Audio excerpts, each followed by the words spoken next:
opponent? He's, for me, still, I keep saying that what I saw in 2019, just leaves me awestruck.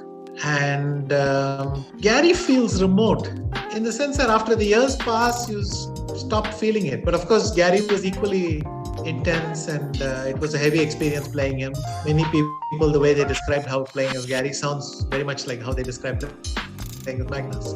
But the one clear difference is Magnus is a much more universal player. Garry needed dynamic positions more. Even though he played many quiet positions excellently, he never chose them. Even so, Magnus wins a lot more dead drawn positions than anyone else, at least at one point. And Magnus experiments much more.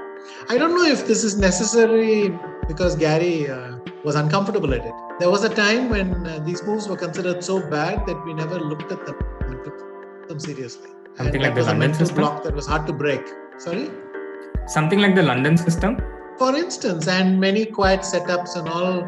E4, C5, knight of 3, I remember C3. the famous remark of Garry that when Swidler beat him in Tilburg 97 with this Bishop B5 check, Garry said, well, if we have to study this, we'll get no more serious work done. And no, I would gently remind him that there's quite a lot of serious work here. I think they're also creatures of their time.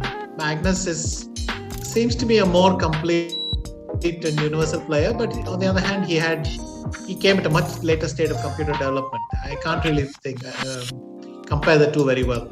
But Magnus being more universal than Garry, I think that's fairly uncontroversial.